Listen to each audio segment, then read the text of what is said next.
Thanks for inviting me. During the debate on the referendum, I did about 50 debates in universities, private sector, trade unions, meetings like this up and down the country, public meetings. And this meeting, because this isn't the first meeting I've done since the referendum shows, is that there has been an enormous appetite for a debate about the issue, which gave the lie really to when I was arguing that there should be a referendum. People said the EU always comes 12th on people's priorities. Don't bother, people aren't interested in it. I think that has been one of the greatest misjudgments that there has ever been. I've done some presentations on other things, and people have spent the whole Q&A after talking about Europe. Now, the question that you've put before us is, what does Brexit mean for the left? And I think in one sense it's dead simple to answer that. It's the left is in a very bad place indeed, not just for the reasons that Angeliki said, but on the core arguments within the EU debate, both who we were representing or wished to represent and what the principled arguments were. The left tended to be on the wrong side, and I'll just give a few stats on that. In terms of organised labour, which the left has always wanted and believed it, born out of the trade union movement, 75% of trade unions voted to leave the EU. I think the figure for Labour supporters is usually given as about a third, 34%. Of course, that is against the vote in the 2015 election, which was the second lowest vote for the Labour Party since the Second World War.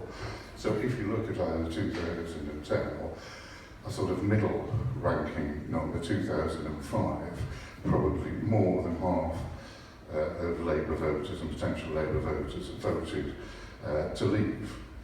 Some of them had gone to UKIP, about 1 million had gone to UKIP, some abstained, some went to the Greens, none went to the Lib Dems as far as one could make out. But we were not representing the people that we expected to represent. The trade union leadership, the Labour leadership, the vast majority of the Parliamentary Labour Party argued to remain. Interestingly, the small unions, the Bakers Union, the RMT, ASLEF, were the parts of the organised labour movements that argued to leave. And in the case of ASLEF and RMT, it was quite clear why. They had had long-standing policies in terms of taking the railways and other parts of the economy into public ownership. And whether you look at the future structure of the railways, or you look at things like taking back control of the energy industry, which has dreadfully exploited the consumer in this country, it would be impossible under EU legislation to take the railways straight back into public ownership. So that was clear. They also, those unions, and I don't want to get into technical details, but if any of you are interested in terms of the argument that is often put, that many of our trade union rights, many of our anti-discrimination policies, equal opportunities policies came from EU legislation, it simply isn't true, and there's really damaging legislation and decisions of the European Court of Justice on workers' rights. Look at the Lavelle decision, look at the Viking decision from the European Court of Justice. One of them was a direct attack on the minimum wage, the other was redefining what a trade union dispute was, which basically meant that the courts could interfere with it, not just on procedural grounds, which they can do now, but on the basis of whether the court thought it was reasonable for workers to go on strike. So in that sense, the left was in a very bad position. Also, those members of the Labour Party and trade union movement, as well as some of the liberal press, that's Marlell, chose for those people who had voted to leave to insult them. lots of arguments have been put. People are angry. Well, I was out on the doorstep in one of the poorest wards in the country, Harper Hay, and there were people who'd not voted for a generation who were flocking to the polls to vote to leave the EU. It wasn't because they were angry or racist. They had as much intelligence and belief in what they were voting for as anybody else. And this idea that somehow the Guardian reading middle class are intellectually superior to people who read the Daily Mirror or the Sun and who take a different view about democracy, I think is insulting, and those people on the left who took that view, I think made a very big mistake. Because at the core of the arguments of the Remainers was that somehow the bureaucracy of the European Union, unelected, appointed, undemocratic, probably anti-democratic, and increasingly anti-democratic, gave greater protection to our rights than organised labour and people going to the ballot box and choosing their own government. The idea that bureaucracy is better than democracy, I find insulting. And often it is counterposed, as Angeliki did it. We debated it 2 or 3 times during the referendum. The idea that you counterpose a pretty awful Tory government or a coalition government and their austerity programme and what they're doing with what an increasingly malign, what used to be a benign bureaucracy in Europe, is wrong. It's almost giving up the idea that the left can form a government, and I think that is a mistake. And when I say malign, I mean malign. People who've defended the Commission and European Council, European Parliament, the collection of those bodies that run the EU, have to say, why ever are they defending a body that by introducing the euro has put virtually the whole of the youth on the north of the Mediterranean?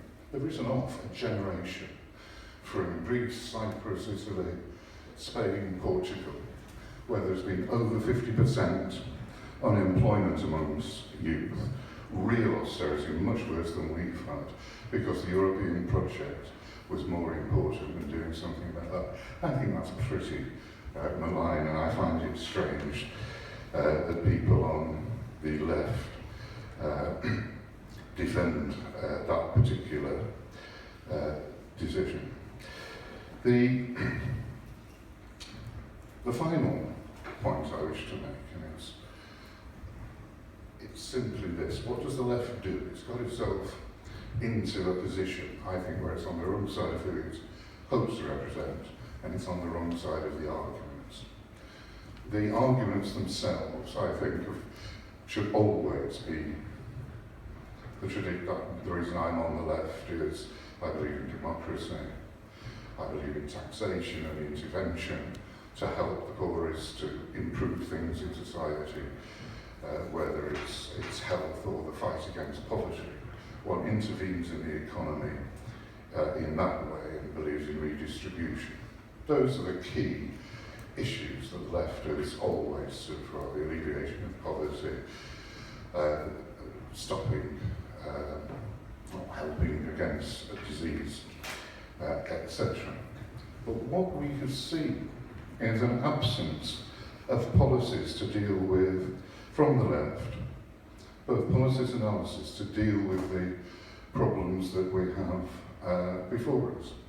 The biggest problem that has caused austerity over the last 8 years, isn't it? Now nearly going on for 9 or 10, is that the banking system has essentially ripped us all off. I don't think we should go back to the 19th century policies of one bank or one lamp post, but essentially the bankers have got away with it, international capital has got away with it, The European Union hasn't done anything about it, and the left doesn't really have policies to deal with that. That's the first issue. Parts of our public services, not just because of a lack of cash, sometimes the lack of cash exacerbates it, have failed. We have had corruption within the police force. We've had the appalling events in mid-staffs, which have been replicated at a lower level in some of our hospitals in the North West. And the left has to have answers as to, one, how we get those resources and stop them being ripped off by the financial sector, how we reinvest that money to recreate a more powerful economy, and how better we intervene on behalf of people. So I agree with Andrew Leakey. The left only ever wins if we're half a glass full. The left only wins when we're positive about that.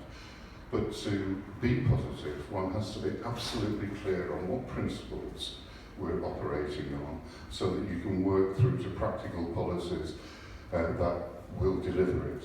What the referendum showed above all else was that the left had become soporific, had become weak, politically emaciated really. It had lost its energy. And I think we have to use the debate to re-energise ourselves and go through that principle, practical application, so that we can persuade the people who we hope to represent that we have the right policies so that they will vote for us. Thank you.